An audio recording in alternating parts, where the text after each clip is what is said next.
What first got you excited about blockchains? Think about it. Oh wait. I bet it wasn't multi-million-dollar hacks, exposed data, or finding somewhere safe to store your seed phrase. Was it?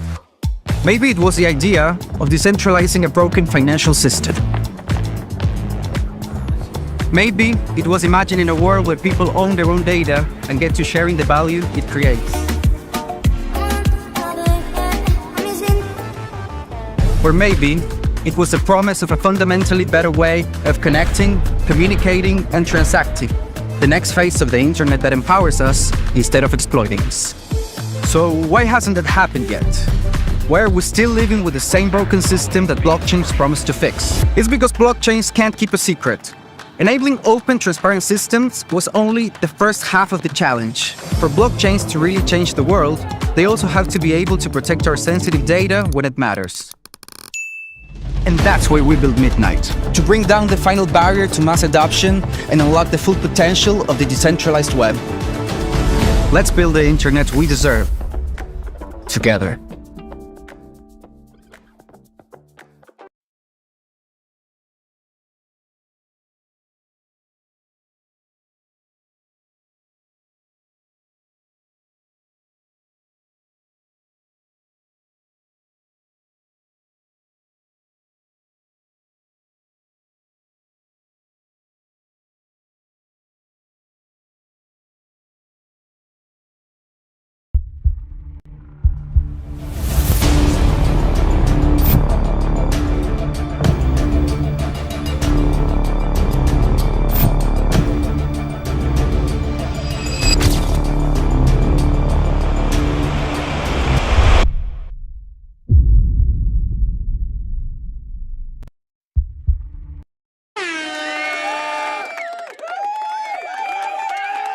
What's going on, everybody? Welcome to The Breakdown, episode 663, sponsored by Midnight.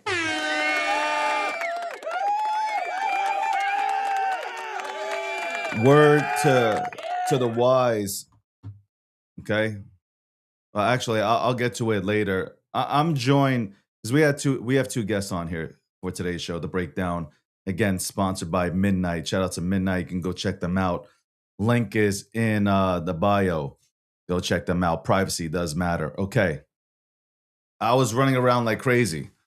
I had phone calls. Look at me. I'm trying to get ready on air.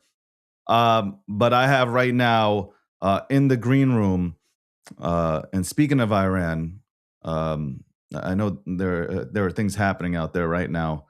So let's bring Nadiv right in here, because he's been patiently waiting in the green room with no snacks, no nothing. Nadiv, what's going on? I'm Navid. Navid, I'm sorry. You're good. You're gonna have to excuse me today. Honestly, I was getting dressed. I'm It tripping up the happens. stairs. This is crazy. Thank you for having me on. Thank you for coming on, and thank you for being patient, and thank you for not leaving. So You know my what's name that- is Navid. It's like David, but it starts with N. Correct. That's how I order my stuff at Starbucks, because they don't get Navid. So Navid, yeah. how's everything? I mean, it's very tough, like following the news, what's happening. I'm not sure if all of your viewers have followed what's happening in Iran over the past month, but we had the biggest uprising against the regime over the past 47 years of the existence of the Islamic Republic. The protests in Iran started in December 28, 2025. It was triggered by the currency fluctuation. As you know, Iran currency is one of the least valuable currencies in the world. But that was a shock event for many Iranians. They took to the street in an unprecedented number. Millions of Iranians especially protested in day 11th of the protest after Crown Prince Reza Pahlavi called for nationwide protest against the regime. I think some estimate would say that more than 10 to 15 millions protested around the country. The protest is the result of years of accumulation of anger from disastrous economic conditions in Iran, brutal repression, the lack of political freedoms, and the lack of hope for the future within the system. Iranians are not unfamiliar with protests in Iran. Over the past 6-7 years, we had at least 4 rounds of similar protests in Iran, but this time the scale of protests was unprecedented, and also the crackdown. The regime killed almost 40,000 Iranians in the street, a brutal crackdown against civilians. I was reading on the news, some estimates say that the level of brutality against Iranians and the kind of massacre that happened is only comparable to 2 days of 2 days of massacre in Ukraine in 1941, where the Nazi regime killed Jews. In that incident, only 35,000 or 33,000 people were killed. But you can imagine the scale of repression in Iran. Only in 2 days, 40,000 protesters were killed, and that's why we are seeing so much international outrage. President Trump promised that he's going to help the Iranian people. He asked them to continue protesting, but so far, despite the fact that many Iranians expected the United States to intervene, we are seeing them negotiating right now in Oman over a nuclear program.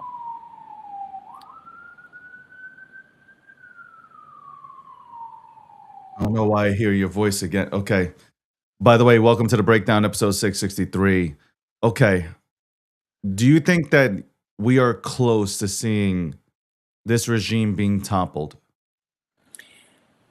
I think many Iranians always thought that in order to bring down the regime, an empty-handed civilian going to the street fighting with a regime that is armed to the teeth is not a fair fight. That's what we saw in the street in Iran, unarmed protesters facing off a brutal regime that is willing to kill to the last person. So we have people on the ground that are ready to sacrifice, but we need other factors to play their role as well, and that is international support. Squeezing Iranian regime's financial capabilities by sanctioning Iran's oil export to China is one of the things that would definitely harm the regime, as well as we have to see United States or Israel or other international actors to strike the regime's repressive capabilities in order to tip the balance of power in favor of Iranians. Because as long as this regime is able to crush protesters with the ability that they have at the moment, I think it's impossible for Iranians to topple the regime alone. But for any regime change in Iran, I believe that Iranian people should take the lead, should take the charge. They should be involved. But we have to see foreign military intervention as well. It doesn't have to be something like Iraq invasion or Afghanistan invasion. I'm talking something similar to what happened, for example, in Kosovo or Bosnia, where NATO intervened by striking the regime over there and allowed people to take charge of the street. So we're not talking about Iraq-style regime change in Iran. It's a limited military intervention through strikes. Do you think without U.S. intervention, do you think anything happens? Yeah, something happens in Iran as a continuation. No, but do you think that we can actually topple the dictatorship that's currently had a headlock on the Iranian people? When military experts talk about regime change, it's hard to imagine that you can topple a regime only through strikes and without troops on the ground. But Iranian people are talking about something very new, maybe that hasn't happened a lot in the past century, and that is you go after top regime officials and political decision makers and their successors. When you eliminate them, the rank and file of the regime intelligence service or military, they don't have a leader to turn into, and they will lose their their hope for resistance, or they're leaderless. It's hard for them to make a decision without having top military and political decision makers. So that's one of the things that many Iranians are requesting: target Iranian president, Iranian supreme leader, and the decision makers, as well as repressive institutions in Iran. For example, we know in Tehran there are 2,000 Basiji bases where these Basiji thugs, they are like Iranian regime's militias, they are stationed there. And when protesters come to the street, they're not necessarily based in the headquarters, but they are in those small offices which is scattered throughout Tehran. So Iranians want the U.S. Yes, you want to target Iran ballistic missile sites. That's in your national interest. Do it. But they also want the U.S. to target military leaders, political leaders, as well as these repressive bases throughout Tehran, because that's when Iranian can go to the street and finish the job. But as I said, it has to be a combination of Iranian people being involved and the international community involved. That's how you can topple the regime in Iran. That's the only way that you don't have to send the troops in the country. But yes, there are some countries that the population is with the regime. You can only rely on strikes. But in Iran, I think the majority of Iranians are against the regime, as we have seen them bravely protesting industry throughout the country. So that's something that many Iranians are hoping to happen and for the United States to consider. But at the moment, they are in Oman talking with the regime about its nuclear program. But my analysis, I don't have classified information, but my analysis is that President Trump, in order to abide by its promise that he made to the Iranian people, he criticized Obama for not supporting Iranian people. He went on publicly on his Truth Social, asking Iranians, go to the street, I'm going to back you up, I'm going to support you. So many Americans here in the United States, they will say, if President Trump doesn't intervene, that you are another Obama. So for him to save face, he has to act. But he also understands that as long as this regime is in power, its ballistic missile program is going to continue, its nuclear program is going to continue, its support for terrorist groups such as Hamas, Hezbollah is going to continue. So he sees that as the best moment to weaken the regime and hopefully get rid of the regime and replace it with a secular democratic government that is aligned with the United States and the state of Israel. Who is the perfect person to go ahead? And obviously, I pretty much know this answer, but I want to know yours. Yeah. Once this regime is toppled, who's the perfect person to lead the Iranian people? So obviously, that's Crown Prince Reza Pahlavi. Not just because I like him, that's because many Iranians in the street call his name. Oftentimes, when I go to media, when I engage with policymakers in the United States, they ask me, what do Iranian people want? I always tell them, listen to their chants in the street, listen to their demands, listen to what they are saying. We have many experts in Washington, D.C., and in many of these think tanks. They push their own agenda. But in order to get it right and not repeating the mistake that we made in Iraq, installing a puppet, we have to listen to the people and their demands. They are chanting the name of Crown Prince. That was his call for protesters going to the street on January 8 and 9. He has a team of more than 100 experts. And he's also a great friend of Israel and the United States. You want to make sure that the future Iranian government is aligned with the United States. You don't want to help the Iranian people to topple this regime, and you have another maniac, calling death to America, death to the United States. But at the end of the day, I Which brings me believe, to my question, though. Like, I don't mean yeah, to stop you midway, yeah, but why? You know, I hate war. Like, I hate war. yeah. I'm sure every normal Everybody human hates being war. Yeah, hates war, right? Every yeah, normal human being yeah, hates war, right? Unless you have some evil in you, yeah. you don't. If you can go ahead and have a conversation, I'm sure everybody would sit at a table and mediate, and we'd have a Try to perfect resolve world, it peacefully. Yeah. 100%. Why? And I feel terrible with everything that's going on in the Middle East, Mhm. Israel, Gaza, everything that's happening. It's a horrific situation, no matter how you want to put it. A lot of people talk about Palestine. Why aren't they talking about everything that's happening in Iran? I watch mainstream media. They'll talk about that side, but they'll never And mention let me tell you the all the reason. brutal killings in Iran. Why? Unfortunately, pro-Palestine movement has become an anti-West, anti-US, and so-called anti-imperialism movement. But the Iranian people, they are one of the most, let me emphasize, the most pro-West, pro-US, and pro-Israel communities in the world.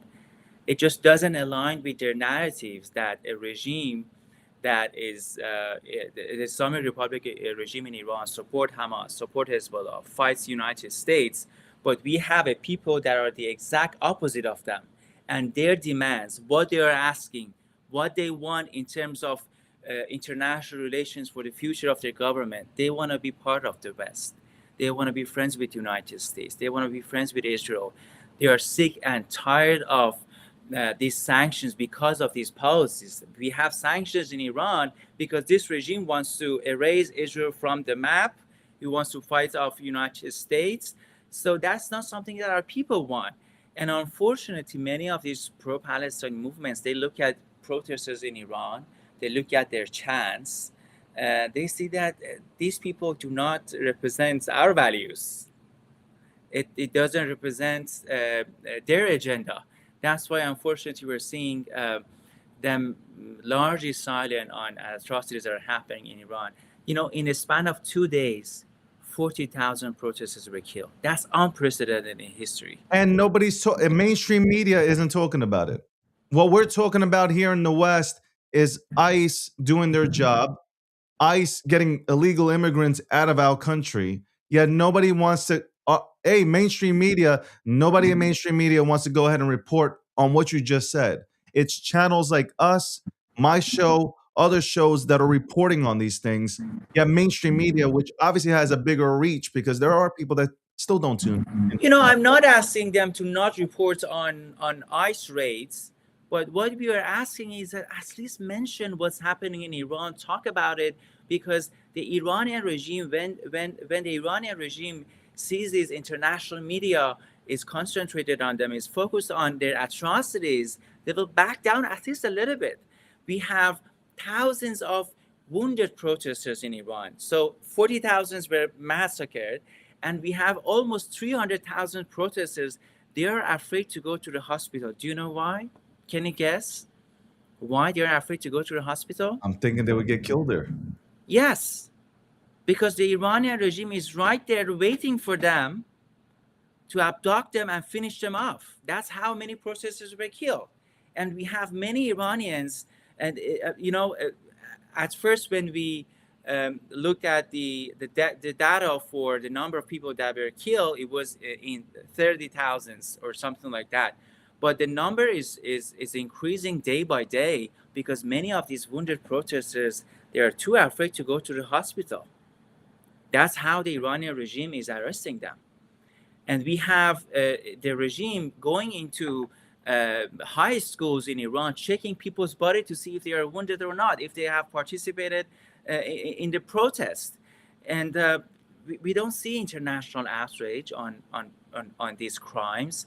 This is crimes against humanity. As I said, atrocities happen here and there all around the world, but the level of atrocities that happen in Iran, the kind of brutality that this regime imposed on Iranian people is unprecedented. And I believe that American people are good people. If they see these images coming from hospitals, coming from these morgues, coming from medical centers, the dead bodies piling up, children under the age of 18, 16, 15, they are killed by the regime. I think they would want to be in solidarity with them. The fact that the mainstream media doesn't show these videos, doesn't show the bravery of Iranian people is very unfortunate, and that harm the democracy movements in Iran. Yeah, you know what it is? It's when other countries start pushing an agenda and a narrative, you won't get to see the 300,000 plus poor and innocent Iranians killed during this uprising because they want freedom. Because that's all they want is freedom. And it is not just a moral step for the United States to have solidarity with Iranians. It is also in its national interest. And we Iranian Americans, we are always told that when you're talking with the United States, when you're advocating for support, don't always talk about human rights. Also talk about U.S. national security. What is U.S. national security? We have a regime that is trying to reach nuclear bomb. You can only imagine a government that kills its own people, 40,000 people. Imagine what it would do to Israel, to U.S. allies in the Middle East, and to the United States. If they kill 40,000 here, just imagine what they would do to American citizens here. They have ballistic missile program, and the range of this ballistic missile program is increasing day by day. If you don't stop them, they're going to reach U.S. eastern shore, and many American lives is going to be in danger. So it is not just a moral things to do for Iranians. It's also in your interest to have a government in Iran that is allied with the United States, with the West, with Israel. Iran has one of the largest oil and gas reserves in the world. It's much better than Venezuela. Of course. Because the kind of oil that we have in Iran is not only heavy oil, it's much cheaper. And we have a highly educated population in Iran, and a population that is very secular. Yeah. Yes, we have religious people in our country. They're very secular. They want to be part of the West. They want to have a great relationship with the United States. And also we have a 8 million large diaspora community in the United States and throughout the world that they want to make sure that the future of Iran-US relationship is bright. And many of them are entrepreneurs. Many of them are successful business owners. And they want to make sure that these two countries' economic are intertwined. We have close relations with one another. And I believe that as long as this regime is in power, you're not going to have peace in the Middle East. Well, let's hope that there is regime change there. And I want to thank you for coming on here today. Hopefully, we'll have you back in the next coming months. Maybe we'll have you back quicker as things escalate in Iran. Thank you so much for joining today. Thanks so much for having me on. Have a great one. Thank you. You too. Ladies and gentlemen, welcome back. Welcome to The Breakdown, episode 663, sponsored by Midnight. Go ahead and check out Midnight. Privacy does matter. We talked about Iran just now. I didn't even get to do a monologue today. Everything's falling apart here. Screen's going black. I'm just trying to go ahead and make it through a goddamn telecast. We'll be back after this commercial break because we're going to talk about crypto, right? I've been waiting to talk about crypto. I told you to stop fucking panicking. Well, that's only because I've been here for 13 years and counting. Been here, done that. But this is the first cycle that's been a little bit confusing. I get it. Anyway, we'll be right back right after this commercial break. I can go ahead and do it with this blacked out screen. What first got you excited about blockchains? Think about it. Oh, wait. I bet it wasn't multi-million-dollar hacks, exposed data, or finding somewhere safe to store your seed phrase. Was it? Maybe it was the idea of decentralizing a broken financial system. Maybe it was imagining a world where people own their own data and get to sharing the value it creates. Or maybe it was a promise of a fundamentally better way of connecting, communicating, and transacting. The next phase of the internet that empowers us instead of exploiting us. So why hasn't that happened yet?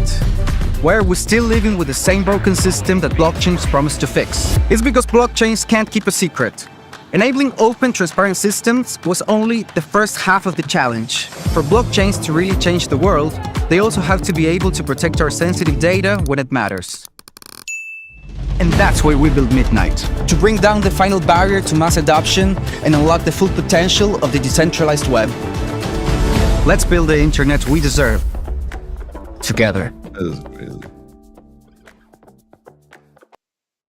Oh my god. Oh.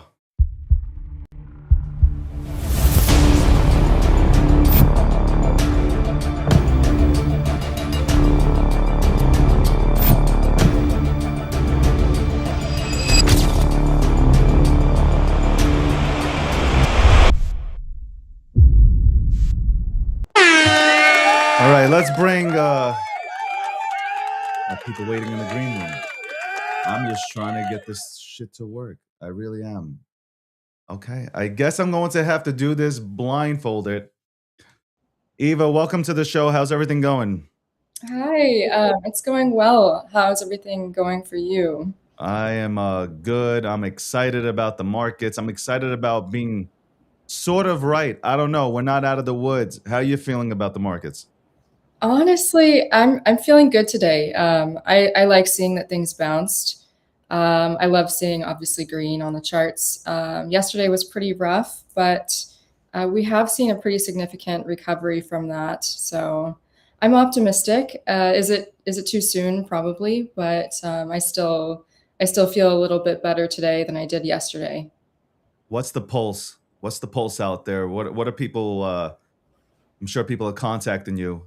Are they nervous? Are they quitting crypto? I read a lot of stuff on X where people are like, "I give up. I'm done. This is not what I came here for." What are you getting? There are a lot of people who are quitting crypto. Definitely, I've been seeing it a lot. I think a few notable figures. I can't think of names right now, but I've seen a few announce that they were leaving the industry. I have a few friends moving into robotics and AI, which is somewhat interesting. But there's definitely quite a bit of panic out there. I don't understand the panic from this standpoint. Nothing for me personally. The macro is phenomenal. The price just hasn't caught up with the macro. Um, is it because a lot of people, I think, don't hold Bitcoin and went into altcoins and meme tokens and got destroyed? I think so for sure. Yeah. I think so for sure. I think there's so many people that aren't holding Bitcoin at all. And yeah, if you're not holding Bitcoin, you're holding altcoins or especially meme coins, and you're watching everything go to zero essentially. I think that creates that full-blown panic for sure.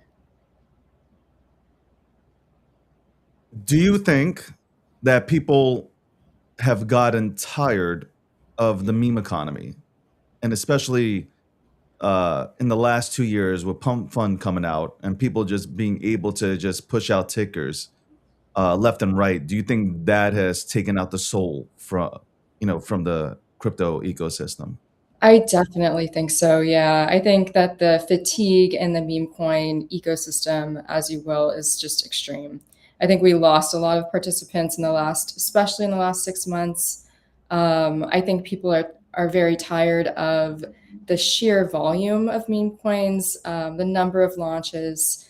If there's a successful token, there's now 100 other launches with the same name or nearly the same name, trying to essentially vamp that first token success.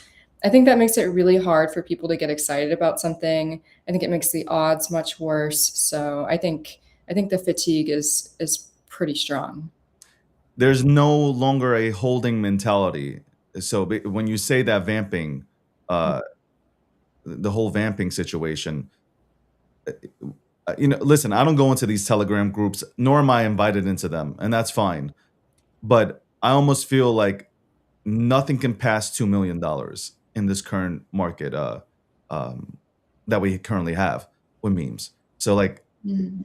I feel like a lot of people, if they don't get in top 50, they're calling their boys and they're making, obviously a similar token to Vamp, the other one. I think that's totally correct. I think, and I really think it's only the top 50 who are winning on these tokens right now for the most part, or at least those are the only ones who have odds that are good enough to be worth taking the risk. And and yeah, it's so as far as the Telegram groups go, there's so many small cabals who really control a lot of the meme coin market, and exactly how you described it, I think that's pretty accurate. What are you excited about within this? So we talked about all the negative stuff. What are you excited about within this crypto ecosystem? What do you see out there that's being built that you're like, okay, you know what? I got to get into this. I want to talk more about this. Why isn't this being talked about? I think what comes to mind is sort of the AI by crypto developments. I can't say it's not being talked about. I think it is somewhat. We just had Molt. I believe it was Molt Book. I wasn't really into that personally. I thought it was a LARP, which I think it did prove to be. But that doesn't mean that AI, crypto rails for AI, isn't something that's going to be probably huge, right? Um, Agents need a way to transact with each other, and I don't think that there's any better way to do that than with crypto. I think that will be very likely the way that those transactions occur. So that's something I'm excited about. That's something I'm watching for. I think everybody should be keeping their eye on any intersection between crypto and AI that's not like purely hype driven, or not, oh, this is the next, AI has a soul now, or something so extreme, right? I think if it's a utility, I think that you should keep an eye on that for sure, because AI it's only going to get crazier from here. Are you getting a lot of companies approaching you? So the reason why I asked that is when the markets start coming back, more companies tend to start approaching um, more notable figures within the space. Are you seeing a more I don't know, emails, submissions to go ahead and have a conversation with you? For me personally, I would say yes. I don't know that that's the case for everybody. But I would say yes, although I think the market has been quite tricky lately. What number one? Are you buying right now, or have you been buying, or have you been sitting out on the sidelines and waiting to see, what'll happen here? I have been stabled and on the sidelines currently. I have not been buying, I've not been longing or shorting. I've just been watching and waiting. Okay, spot buyer or leverage? Both, definitely both. All right. What's next for you in this space? What are you excited to go ahead and bring out to the general public? I am very excited to start talking with people who are sort of crypto adjacent. So people who are not quite in the space but could join our space and bring some maybe fresh blood or something interesting. Again, in AI and robotics, I'm especially interested. But I think there's a lot of different interesting crossovers that we could see. So I'm looking for novelty. I'm looking for new people, new ideas, just something that hasn't been done before. Because I think there's some of what we've been seeing lately has been a little bit tired. So Eva, do you think we need to go back to grassroots marketing, get out there, get off the platforms? Because X's are just I would say something, but I'm in the presence of a lady, so I won't say it. The chat's going crazy. They're like, "What are you talking about? Say it." But um, it's just like nine of the same. It's basically nine, 10 same people, same circle. Bashing shit. Uh, Not really productive. Do you think it's time to get back out there and just really besides these conferences, do some pop ups in different areas of the United States of America, and even not in the states, even outside of it, to start talking about some of the crazy ass, good ass innovation that we've done here within the ecosystem? Oh, 100%. I 100% think so. I think Like you said, it's the same 9 or 10 people saying essentially the same thing. And that just doesn't work past a certain point. It's not fun. It's definitely not going to make anyone else outside of our space excited about anything. I don't think that those participants are very excited. I think that they are also maybe a bit tired. So yeah, I think grassroots marketing, as you say, would be an incredible development for us. People wanted to find you, where can they go ahead and look you up? They can find me right here on X. This is definitely my primary platform. Oh,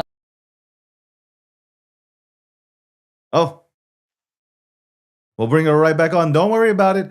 I have not, but I just want to let you know, I haven't seen you the entire program. I've been staring at my camera. Oh no. Okay. All 3 of my screens are gone. They're just gone. I like, this always fucking happens. Like, out of nowhere, somebody fucking jinxes me. Oh my So, God. I've been just like smiling, and like you could have been just like frowning. I'm just smiling. Yeah. That's so funny. I'm thankful I was able to see you on the program. But yeah, I was just saying you can find me right here on X at EvaEDXN.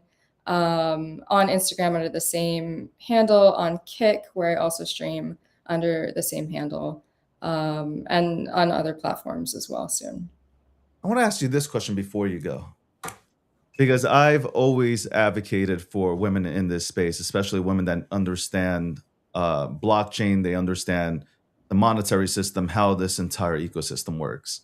Do you feel like somebody like yourself, who's well-educated, well-spoken, gets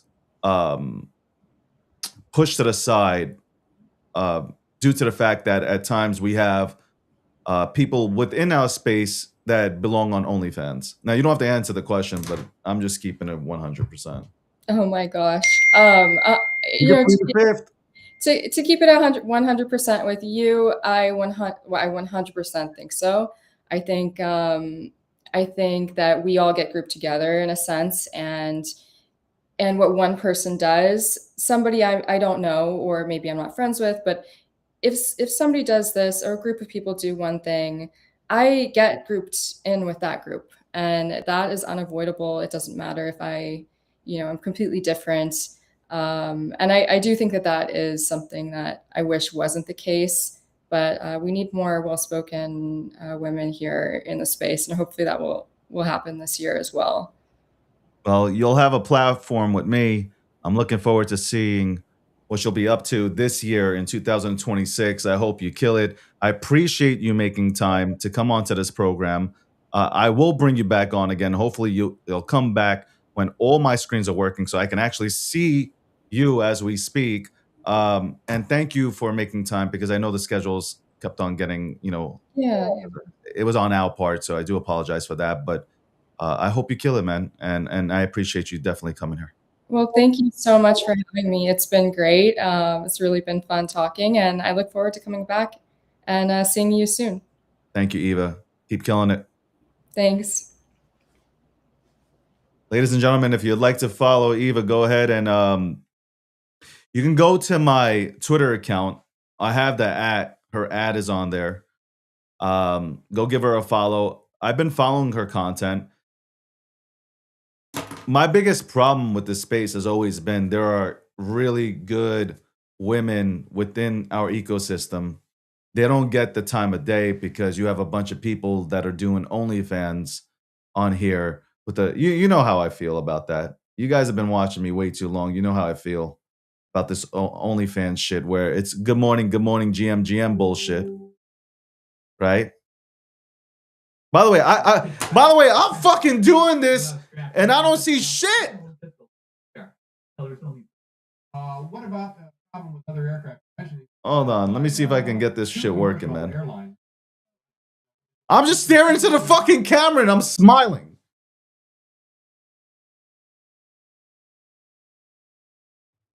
I like to look at myself. You guys already know. I'm gonna tell you, I like to fucking look at myself. I can't see shit. I'm like, fuck, I hate this shit.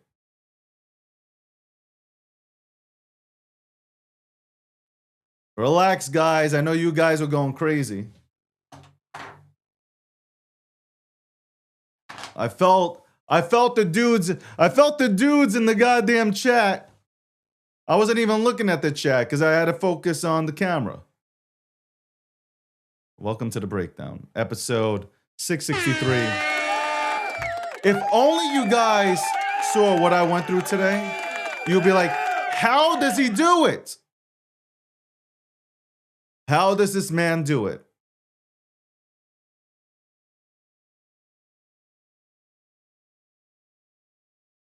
What did I tell you yesterday? What did I tell you yesterday?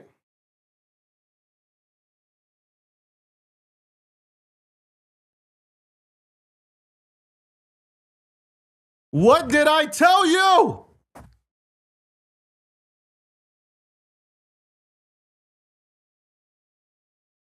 Did I not tell you? Did I not tell you? Besides me telling you that I'm handsome, did I not tell you how all this was going to play out?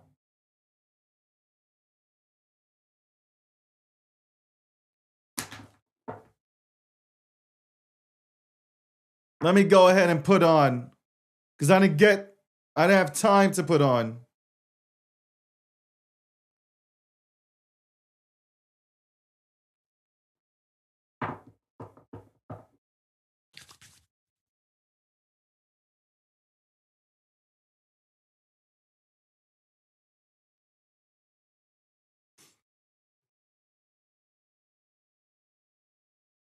I'm getting ready.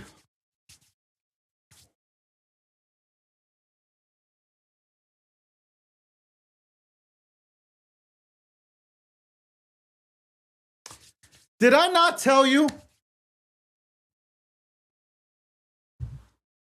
Front run the markets. Front run the markets. I told you to front run the markets.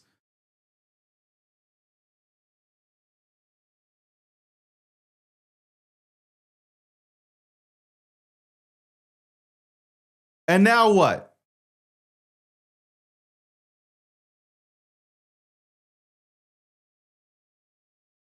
I think we hit 70. It was 71,000, right, today? Did we hit 71 or 72? Whatever it was.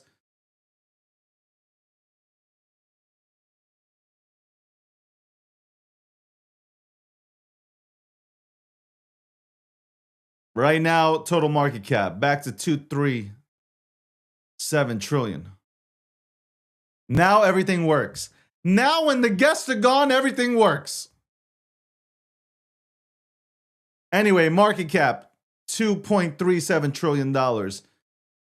Fear and greed index is still at 5, extreme fear. Altcoin season is at a 24 out of 100, excuse me. And we're at a 46. A 46. Yo, staff, you better make sure my shit works from now on. I don't appreciate being left on an island.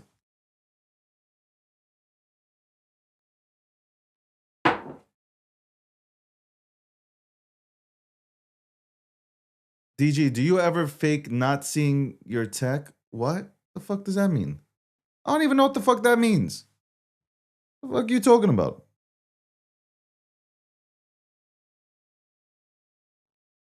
The fuck is this?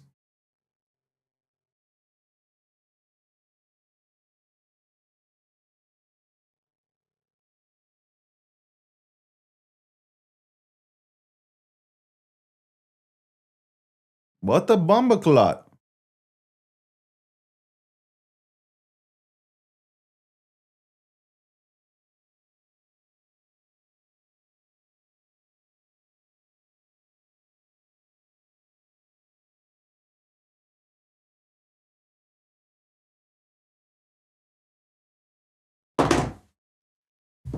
I told you, motherfuckers.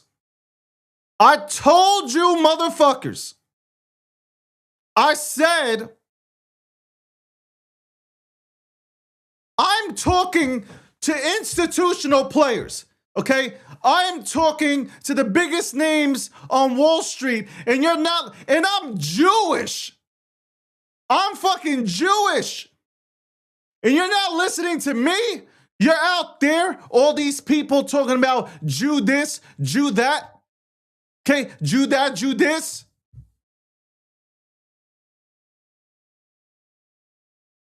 All the Jews, they run the money. The Jews run the money.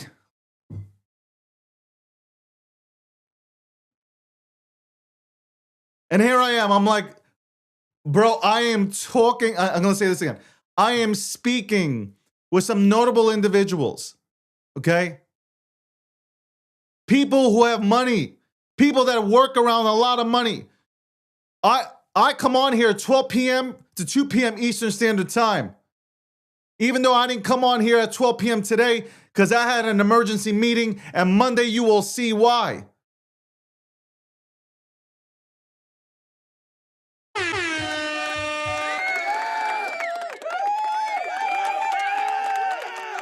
An emergency meeting. The DG brand just leveled up. You shall see. The DG brand just leveled up.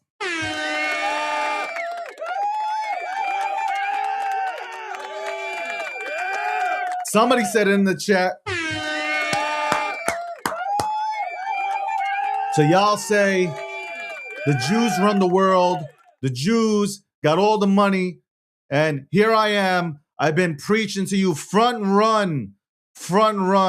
I'm watching everything happening yesterday. I'm watching as Bitcoin's going down. I am letting you know, I've told you, replay the goddamn show. I said this shit, you guys are looking for 40, 30. People are talking about $10,000 Bitcoin. Start DCAing. I'm buying Bitcoin every day. I'm out here in these streets buying Bitcoin. I sold my suit yesterday. I got this new one. It was expensive, but I got a new one. I thought about not coming on with a suit. I thought about it. But then I said, yo, I got to look presidential, man. I'm serious, man. I told you guys. I told you what was going to happen. Now, some people will say, oh, this is just a relief bounce. Okay. I'll take it too. You want to send this motherfucker to 50, we can go 50. But here's the thing. At some point, the market makers, the people that are fucking with the markets, you think that they're going to just allow this shit to just happen? You think they're going to allow for this to happen? No. You know who saved us yesterday? You know who saved crypto yesterday? Asia.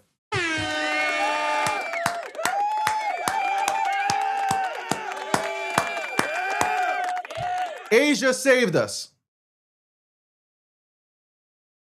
Oh my God, I'm suspended again on TikTok. Gifting suspended, live visibility restricted, behavior is not in line with our policy. Gifting is suspended. Inorganic, what the fuck are you talking about? This is my show. What, because I said Asia saved us? They did. Asia did save us. Because if you were watching yesterday, it was diabolical. We were going through support levels with no resistance. Zero. I've never seen it. I called up people. They've never seen it. I called up intelligent people. They never seen it. They never seen some fuckery like this. Everything was being unwound. It was like somebody went ahead and just opened the door and said, come right in.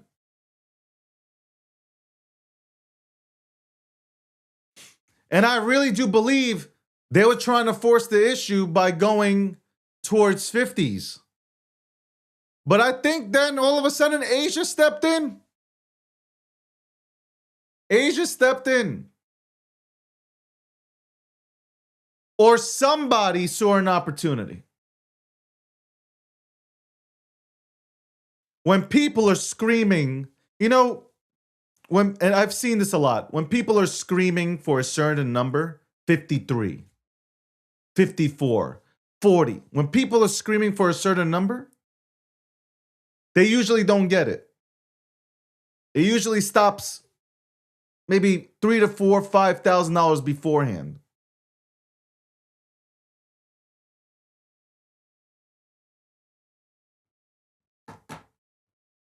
I was yelling at somebody yesterday, DCA, don't try to catch the bottom. You're not going to catch the bottom, okay? You're just not, and it's okay.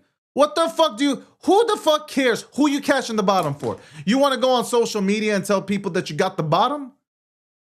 What are you chasing, an extra fucking $30,000? You want to miss out by higher? What's wrong with you?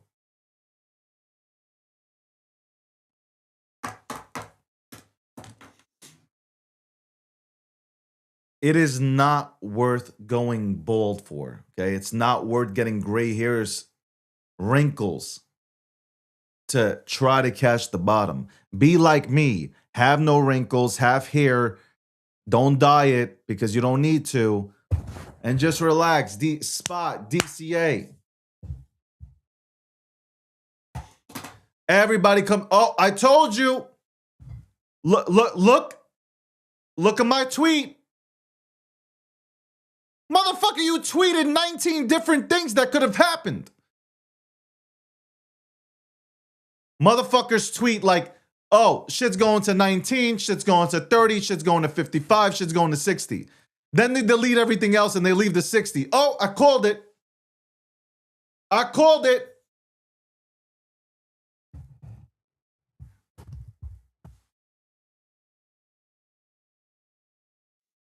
Shannon, I see Shannon's a liberal. By the way, I was attacked by liberals yesterday because I stood up for Donald Trump. Liberals came out the woodworks. And in crypto, I was so surprised. Crypto has so many liberals. Who would have thought that crypto would have so many septum-pierced son of a bitches running around here?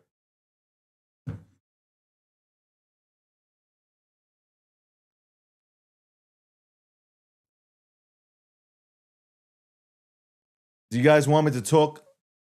You want me to tell you exactly why? I'll tell you why. I'll tell you why.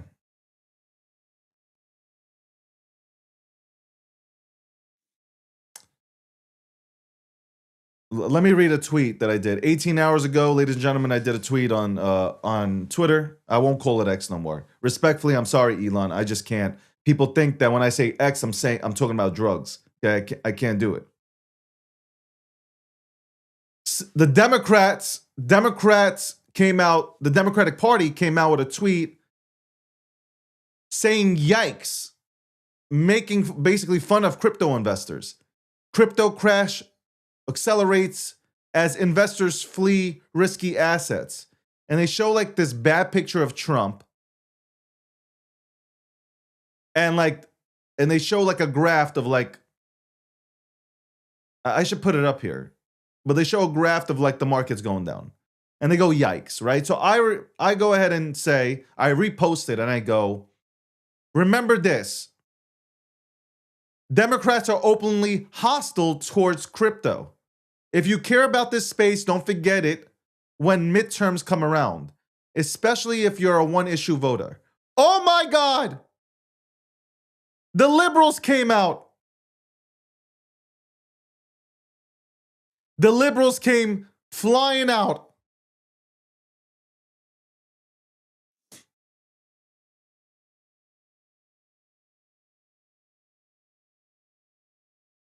the things that they're saying, crazy.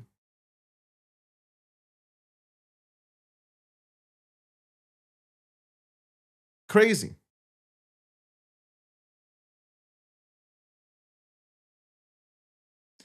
I wrote a message today.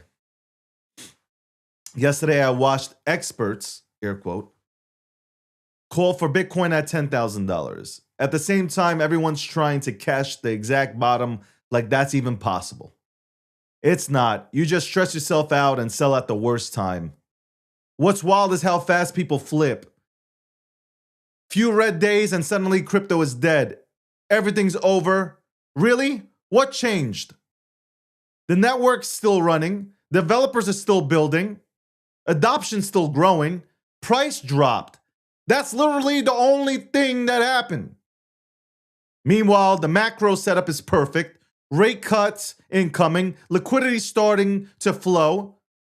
People buying right now are setting themselves up for generational wealth and probably feel sick doing it. You caught that, right? I'll say that again. People are setting themselves up for generational wealth and they're probably feeling a little bit sick while they're doing it. Because they got that knot in their stomach. Because they're doing this in the red. It's not, some people aren't comfortable buying in the red. That's always how it works. The right place feel wrong. I've been saying this turns around Q1 2026. Not from hype, just how the cycles work. Panic, boredom, then it rips when nobody's watching. When it flips violent, Bitcoin runs, alts go crazy, new highs everywhere. Buying isn't that hard part. Holding while everyone calls you delusional, that's where the money gets made. Most people fold. By the way, I'm still buying. That was the secondary tweet.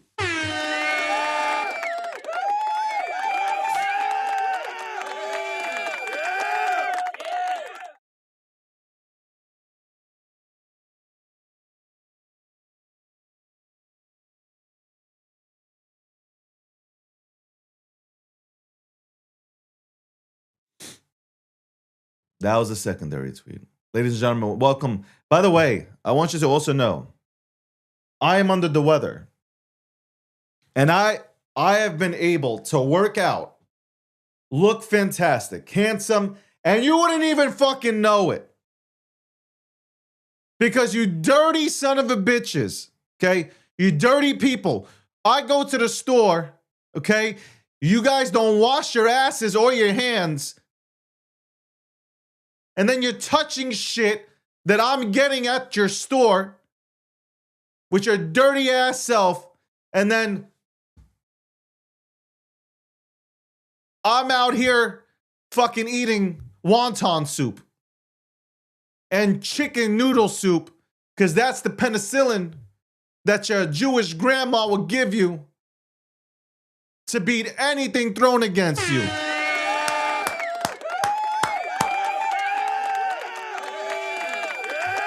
We'll be right back after this commercial break. What first got you excited about blockchains? Think about it. Oh wait. I bet it wasn't multi-million-dollar hacks, exposed data, or finding somewhere safe to store your seed phrase. Was it? Maybe it was the idea of decentralizing a broken financial system. Maybe it was imagining a world where people own their own data and get to sharing the value it creates. Or maybe it was the promise of a fundamentally better way of connecting, communicating, and transacting. The next phase of the internet that empowers us instead of exploiting us. So why hasn't that happened yet? Why are we still living with the same broken system that blockchains promise to fix? It's because blockchains can't keep a secret.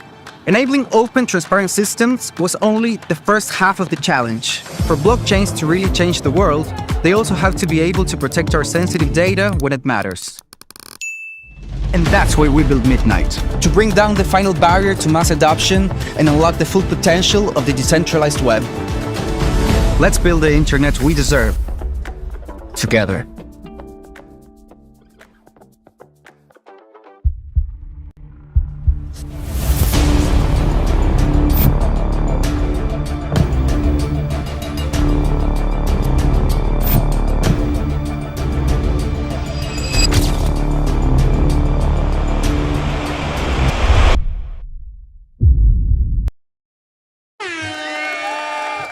All right, so let's touch on some subjects here. Weekend markets. Obviously, the weekend is always slow, but who knows what the fuck happens with this market, okay? Let's see, where are we at right now? Let's see where are we at. We're at 70,000. That's where we're at right now. $70,000 Bitcoin, okay? I'm telling you what I'm doing. I'm going to let you guys know what I'm doing. Hello, Bengal Tiger. Hello, everybody who's tuned in from all the social media platforms that I'm on. Thank you so much. Numbers impressive, okay? Numbers are absolutely impressive. They're real numbers. Y'all mad. Real numbers. Real boy at you.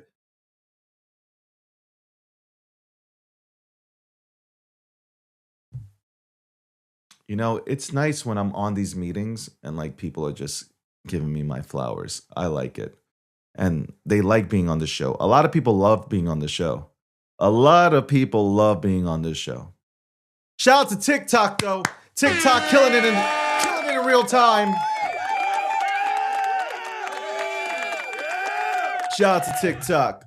I love my TikTok. I love my crew on TikTok. My homies on TikTok, ticket to anybody. TikTok, you heard? Hey, listen, that little Brooklyn comes out of me once in a while. I told you, I'm from New York City. Speaking of New York City, what a fucking dumpster. You guys voted for fucking socialism? Congratulations. Have you looked at that shit?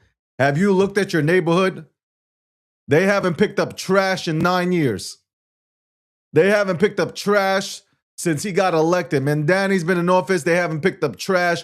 No snow removal, no nothing. You got dog piss on snow. You got doo-doo. You got trash. You got snow. You got no parking. There's no parking in the city to begin with. You got nothing. And that's all because they went ahead and cut everything. You're going to enjoy, I told you, you're going to enjoy socialism. You're going to love it. You're going to love socialism. You're going to fucking love it. You're going to enjoy every minute of it. Were you parking out there in New York? You couldn't get a parking space in New York City when it was clean. Where are you parking now? I thought the bus rides were free. Y'all paying $5 and change. Where's the free grocery stores? They're gone. They never existed. Government-owned groceries. Where the fuck is that? I told you. You guys didn't have enough of de Blasio. You guys like pain. You didn't have enough of de Blasio. You really didn't have enough of de Blasio. By the way, I want you guys to see how crazy these liberals are. Can I show you these crazy ass liberals? Let me go ahead and pull this up, motherfuckers. Hold on one second.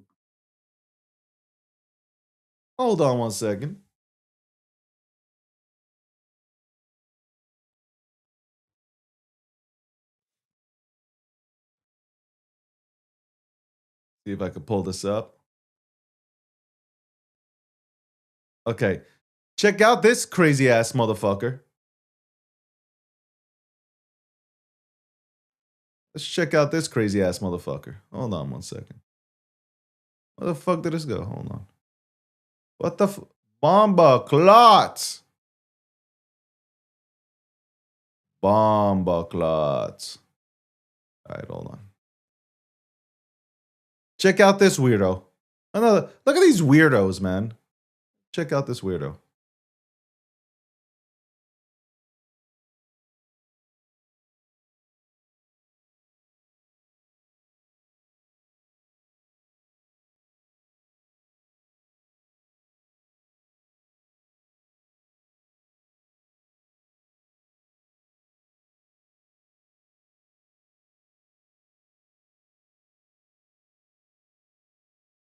Check this weirdo out.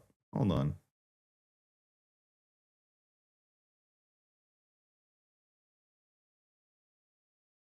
Look at this weirdo.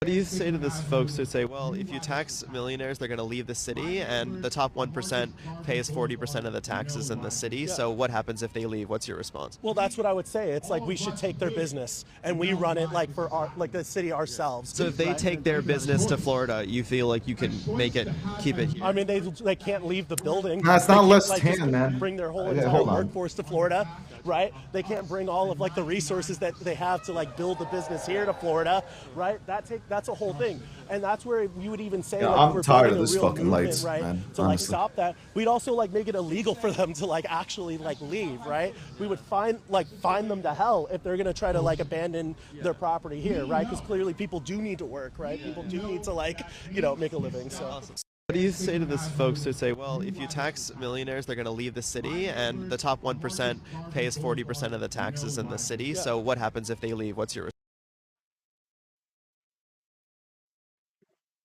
We should take their business. This guy, we should take their business.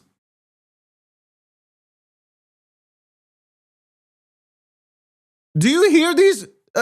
How can you be a Democrat? Explain to me. Somebody explain to me. How can you be a Democrat? They're talking about taking your business. So if you get it, by the way, if you are lucky enough to go ahead and become an entrepreneur, essentially they said, I can't. I fucking can't. I can't. This is what you have. This is it. This is what they're teaching in school. 101, how to be a moron. That's right. We're gonna hold business owners hostage. And we're gonna take your business. Yeah, you're not gonna leave New York City. No, we're gonna take your business. If you attempt to leave. The fuck are we talking about? What is this? What planet am I living on? What? Y'all crazy, man. Y'all, you hate, you know what's crazy? Y'all hate Trump so bad that you are willing to just say, fuck it. I'm into pronouns. Like that's what you want. Like, it's just like, I dislike Trump so bad that I'm willing to talk about pronouns. Now, before I continue, I do want to say one thing. I do want to touch on something. Donald Trump, and I'm pretty sure this was Donald Trump's intern, played a video of, he tweeted something out on Truth Social. He played a video, and we need to talk about these things. We need to go ahead and talk about these things.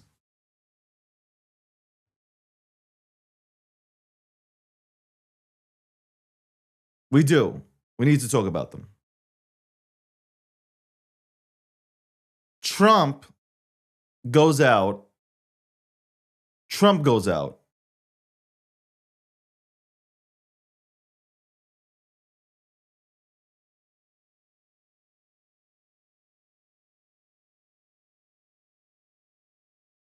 Who is this motherfucker talking to?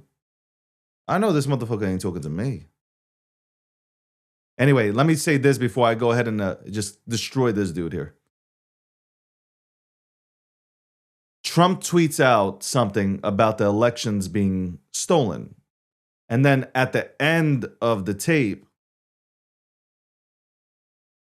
at the very end of the tape,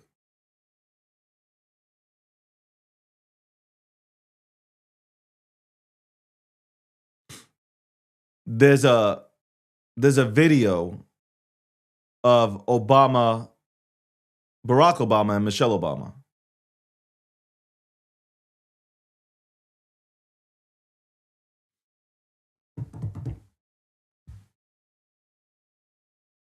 where their heads or their faces are placed on monkeys. Now, here's what I believe. I don't believe, and it's a longer video, by the way. That video is about Trump being the king of the jungle.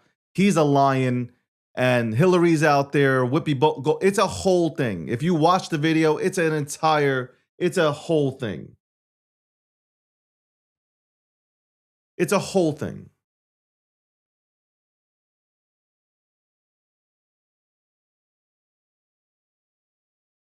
Did this motherfucker just say I have a receding hairline? Where the fuck do you see it? Did a bald motherfucker right now try to step on my shoes?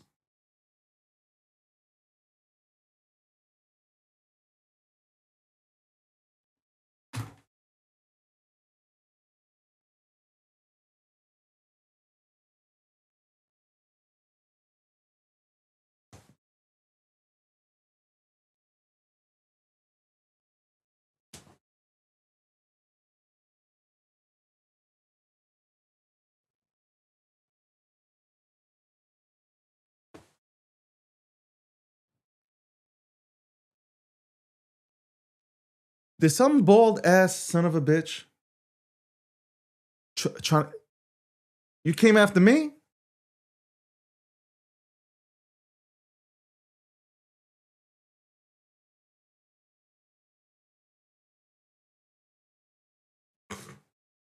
Anyway.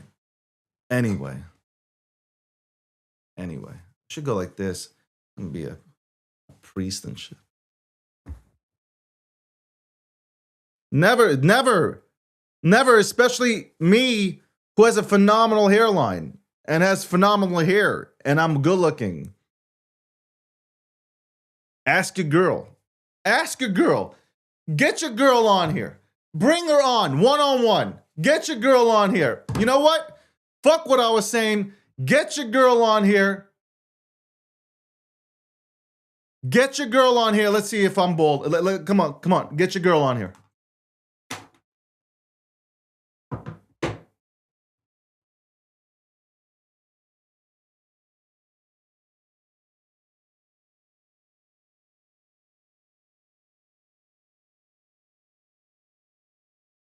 Get your girl on here. She's been bored for 10 years. Get your girl on here. I forgot. You live with grandma, man. You live with grandma. I apologize to Grams. I apologize to grandma. Anyway. So, yeah, I think Trump should come out and say something about what happened, about that post. I don't know. I'm going to say something. It's probably not, it's not going to hit home with people. I don't think there was anything racist about it. I think this is a soft-ass generation. 100% soft-ass generation. And the Democrats are looking for anything to go ahead and jump on. That's why. No, I was just fucking around with you. I'm going to tell you that right. Let me tell you something right now, bitch. I was just fucking around with you. There is nothing. And I'm telling you right now, I ain't no damn liberal. There is nothing, Fred. There is nothing you can do to get on my nerves. I am a bigger troll than you are. Remember, I will troll you to the point where you will sit with your grandmother and she will hand you tissues and you will cry and reminisce about life. 100%, I'm a bigger troll than you are. There's no doubt. No, zero. Shut your mouth. I got X over here saying, not gonna lie, hairline is fleek. On point. Anyway, I don't think there was anything racist about it. I don't really think there was anything racist about it. I really don't believe that it was the case. I don't believe it was the case, man. But that right there, you hand something to the Democrats. You hand something to the Democrats. and they're going to move with it. So, because the Democrats don't have anything to run on. They have nothing to campaign on. The only thing they can do is just grab onto some random bullshit. We'll be right back. You know why? Because I want to do something. And we'll be right back.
All right.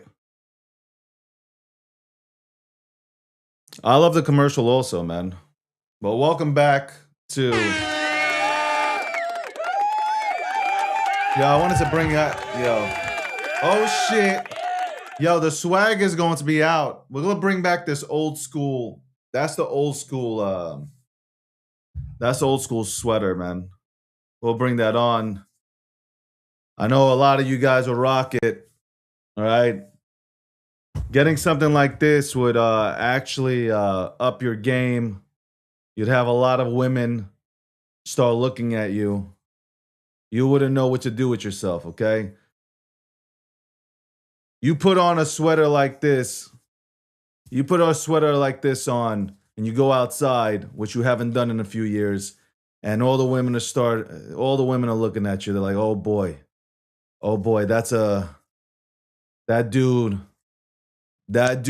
knows what time it is, man. If he listens to Gokhshtein, you know this dude is about that life." We'll have that in the merch store. We'll have this in the merch store. You guys can go ahead and cop it. Go out there. All right.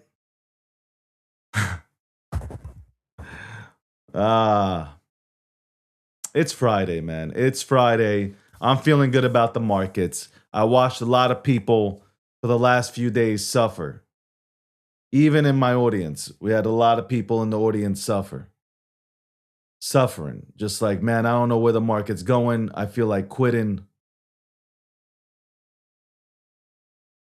A lot of those kind of comments. I read a lot of stuff where people were just like, man, I don't know what to do. I absolutely do not know what to do. I don't know, man. I try my best. I try my best to offer you guys some peace of mind. I really do. I try my best to offer you some peace of mind. What I've gone through in this industry, from my experiences in this industry, I try to go ahead and relay it to you.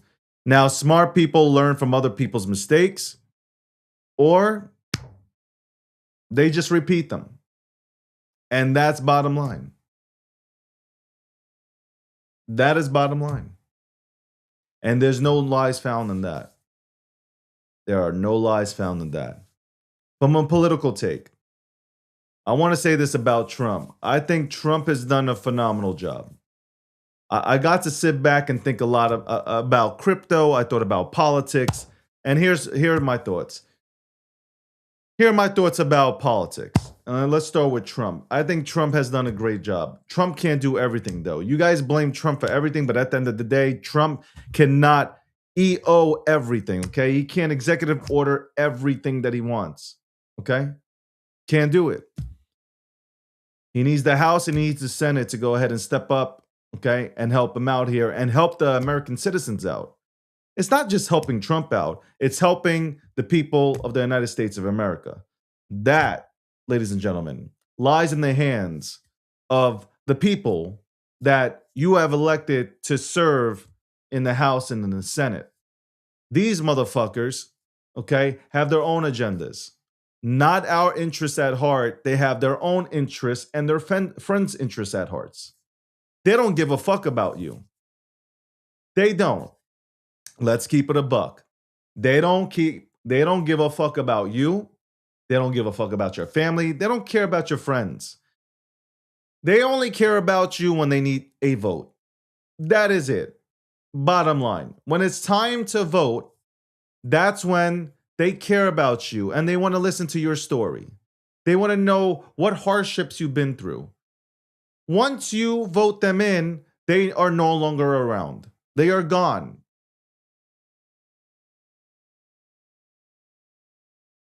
We need people that work for us, okay? That do nothing but work for us. Hold that thought real quick and let me get this package. Hold on one second.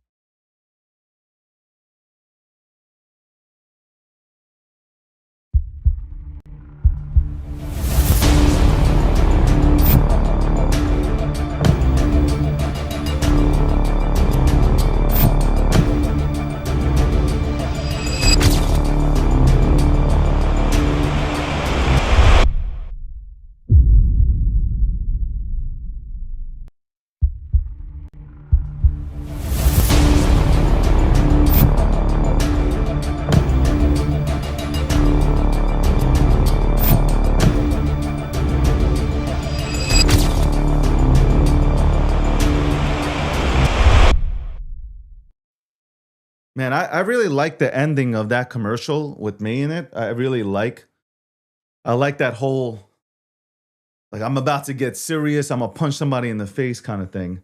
By the way, I'm still working on my lighting. I don't know, I can't get the lighting right. For some reason, the lighting is just not working with me. It's not working with me. Anyway, as I was saying, all these politicians, they need to be working for us. They're not. They're battling each other. They're having sword fights. It's like Star Wars up in Congress and shit. They're trying to impeach one another. What are you doing for us? Our roads are horrific. Have you ever driven in the Northeast? There's potholes on every fucking corner. There are potholes in rich neighborhoods now. Okay, so now everybody got potholes. It's not just the poor, it's the rich, the middle class. Everybody got some potholes. Maryland still didn't fix Baltimore didn't fix their bridge. That shit's still in the water. They haven't done nothing. Zero. They've done nothing. There was an infrastructure bill passed. What the fuck happened? Where are the nice roads? What bridges have been fixed? What has happened? What has happened? Nothing. Nothing.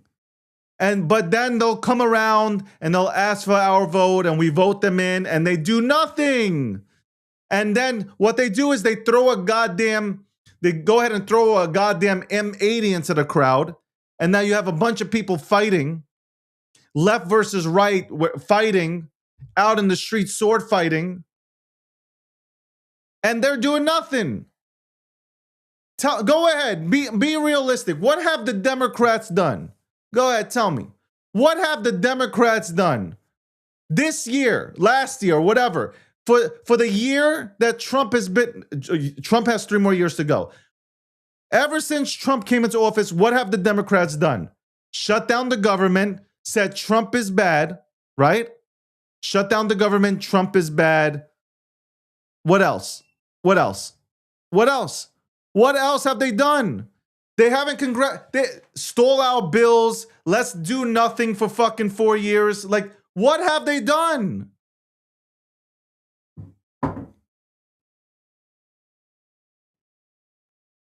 They're not they want to make sure that, by the way, Schumer said that it is racist to get rid or put in ID laws. Schumer is saying that it's racist to go ahead and ask somebody to show identification when they vote.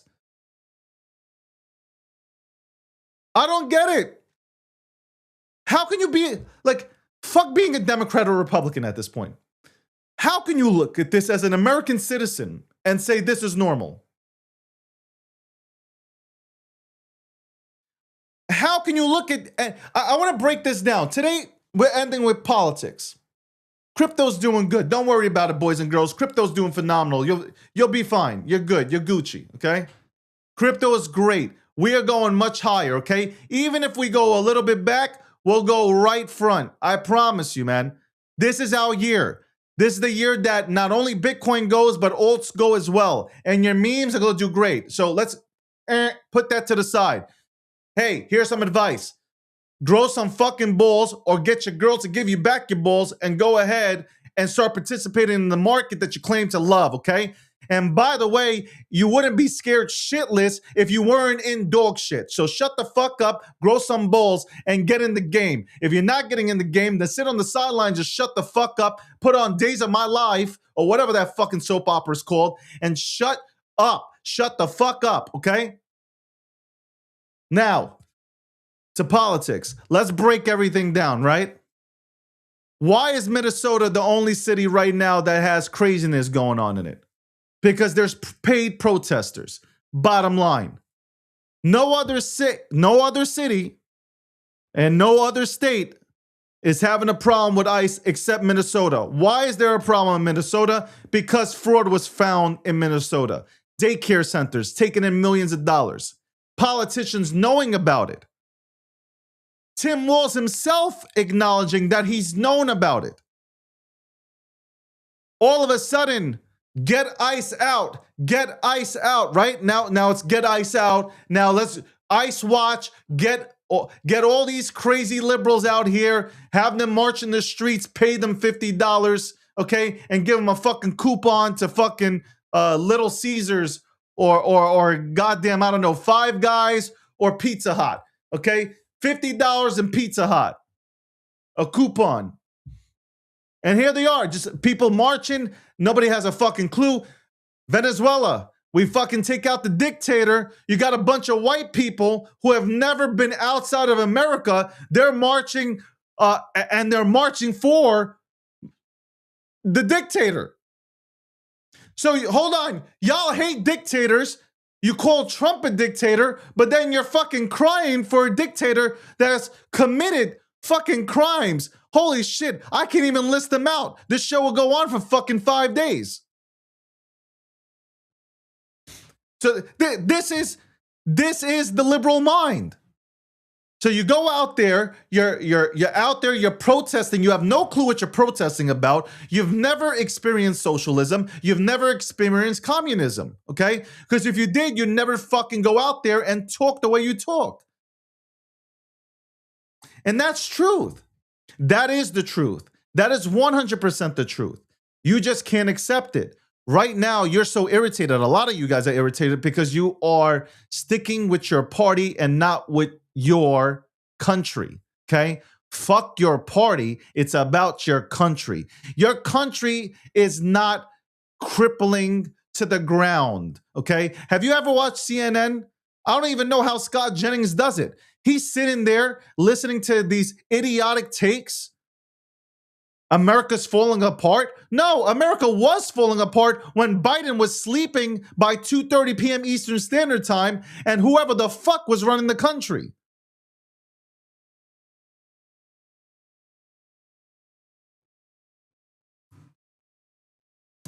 I never thought I would see American citizens going out into the streets and marching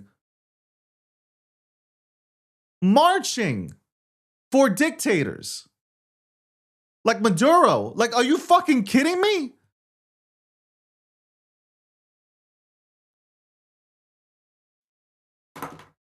You guys are complaining that you think you have a king and you do these no king protests?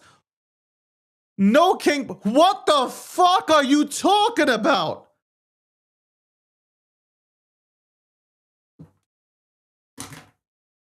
What are you talking about? What are you saying? Do you guys even... There's no way somebody can be this stupid. Like to walk outside and in America and say, I'm going to protest for no kings. Where is this king that you speak of? Trump? Oh, he's trying to take away the Constitution. Are you stupid? The Republicans and Democrats wouldn't let him do that, even if he wanted to. You understand that, right? Republicans and Democrats would never allow anybody, whether a Democrat or Republican president, to do any sort of nonsense like that. What are you talking about? No kings. Yeah, no kings. The only person that was offered a crown, like I said before, was George Washington, and he declined it because he said this country will not be ruled by a king. Yes, I know you probably didn't know that. It's what happens when you drop out of school early and you have a 4th level fucking education and you go out and protest about shit that you don't even know about.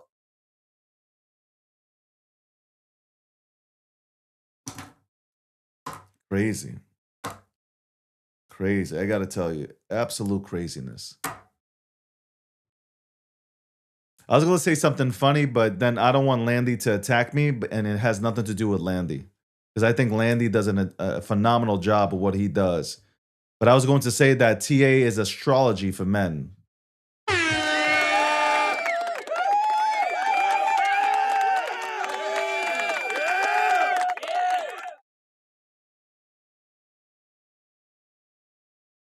TA is astrology for men. For most men, it's astrology. That's right.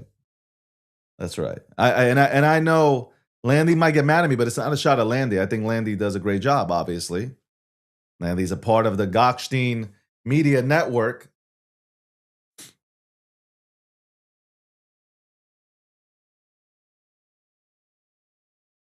Guys, for the time that I have right now here,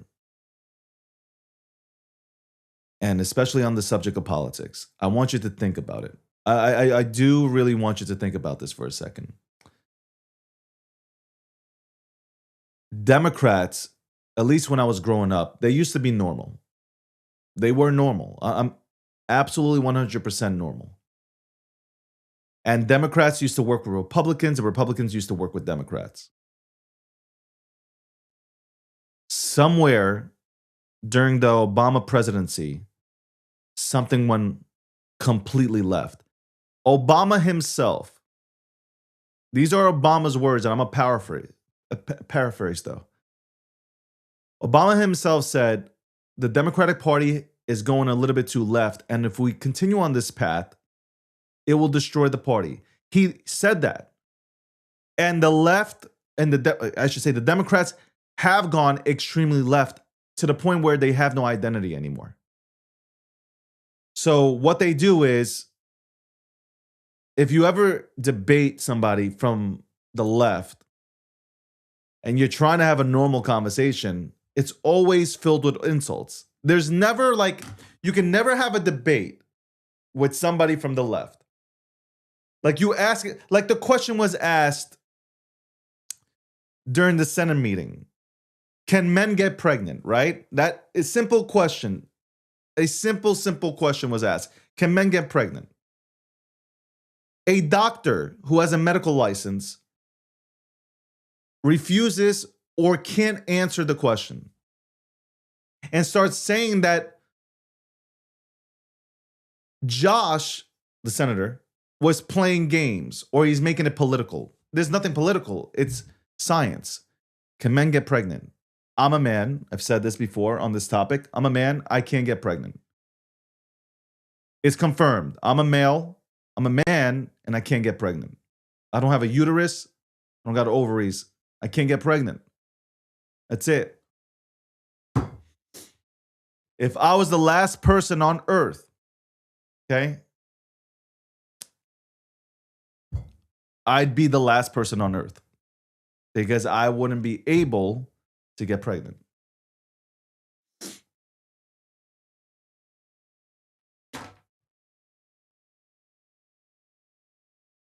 So the left has really nothing to go on.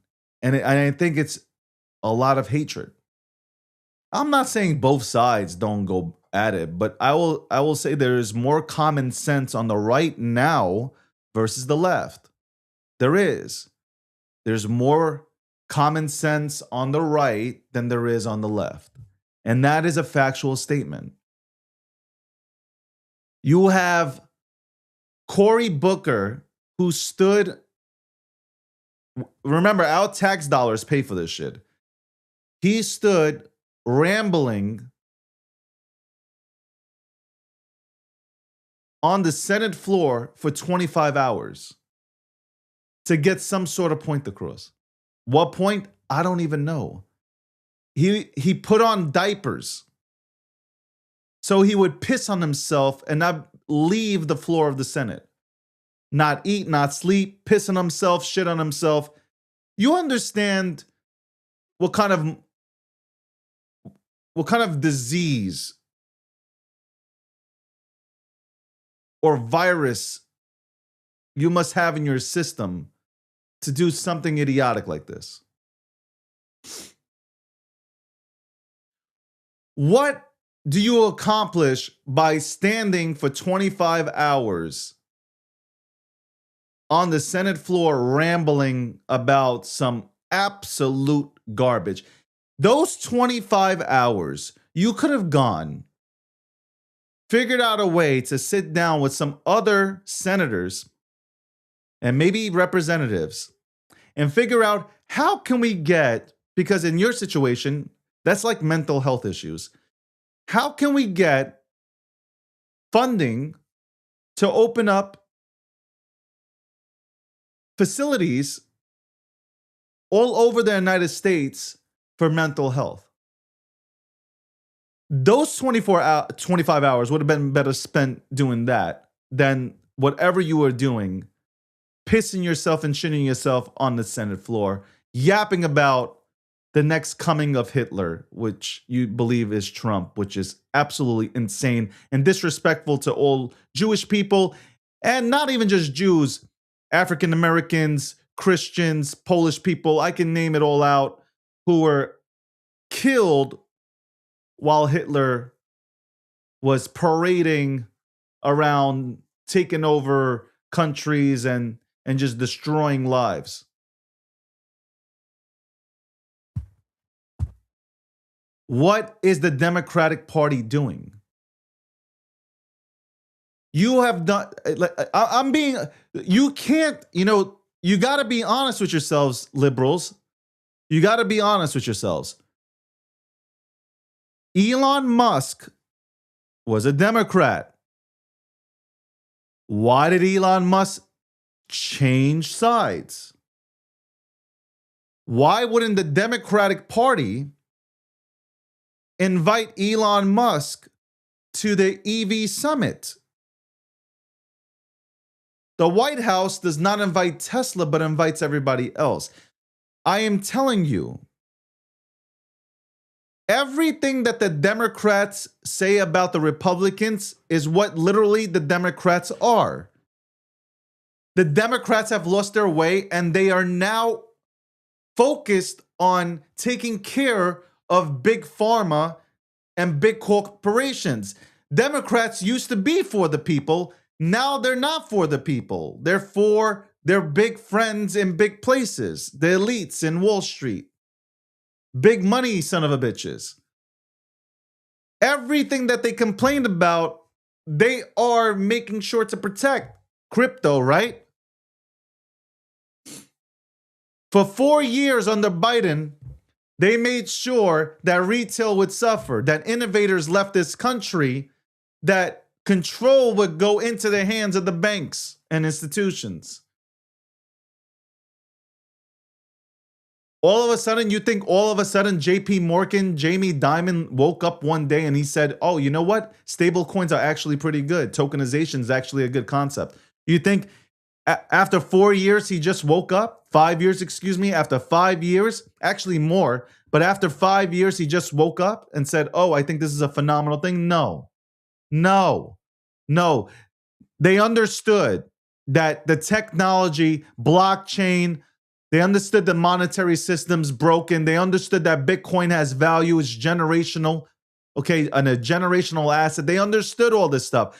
Tokenization can go ahead and give them more profit because, hey, it's all on chain, it's digital. You don't have to go ahead and, like gold, put gold into a truck and have it driven. You don't have to waste energy and time. It's instant. They understood. They're smart people. They make money. They understand. They look dumb in public, or they'll say dumb things in public, but behind the scenes, they're not acting dumb. They're trying to figure out, how do we go ahead and control? So let's go ahead and call our friends over there in the Senate. Let's go ahead and call them in the House. Let them know, hey, listen, we don't want retail having this. We don't want retail having any control. We want retail working for us.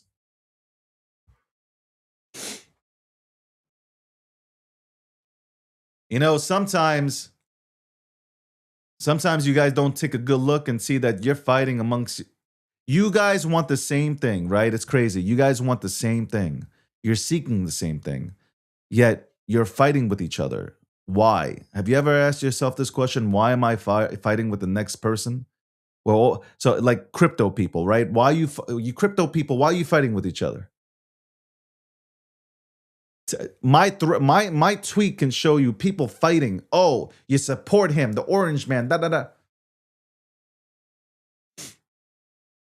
Yes, I support Donald Trump. You know why? Because I don't want undocumented individuals in this country. That's right. And I said that politely. I could have said illegal aliens, which I just did. But I don't want undocumented individuals in this country. You know why? Because I don't think it's fair that my parents had to wait in line for years to come into this country. My friends that I know, their parents waited for years to get into this country, and they went through all the correct channels and did everything possible from A to Z to become citizens of this beautiful country, to allow me to be first generation in this country. I don't think it's fair that we have 15 million that came into this country, don't pay taxes, undocumented, get to vote in our elections and decide our futures and sell drugs out here, commit crimes. Why don't we cry for the innocent people that have been the innocent individuals that have been killed in the United States of America by undocumented individuals? Why are we crying for them? Why aren't we showcasing them? Why aren't we putting them on a pedestal? Why not?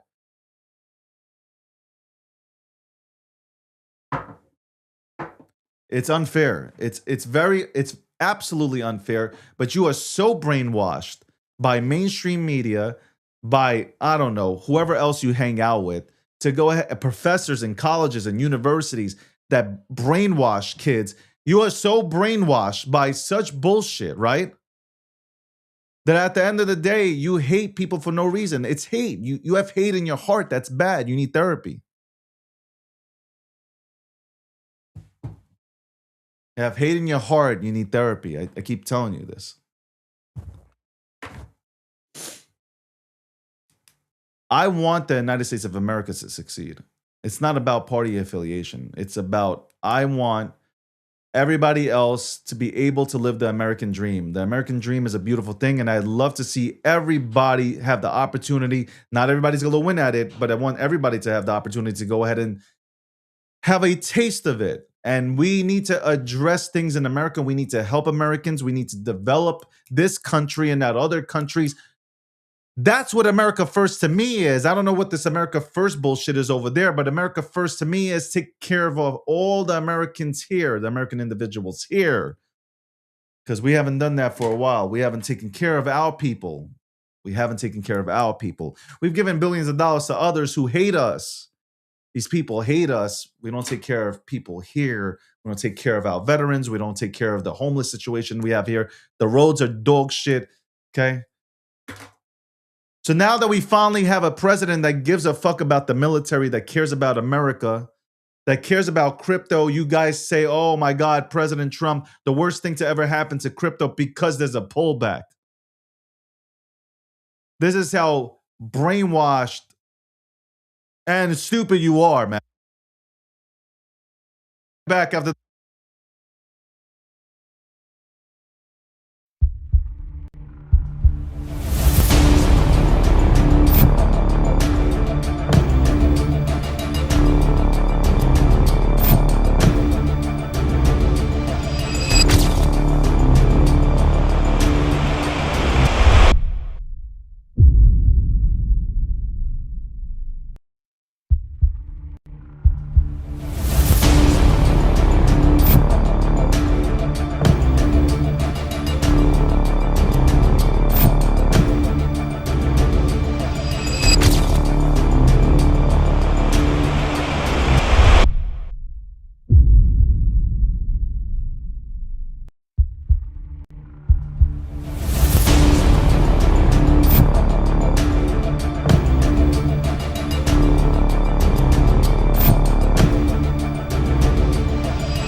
Ladies and gentlemen, it is Friday, 2:42 p.m. Eastern Standard Time.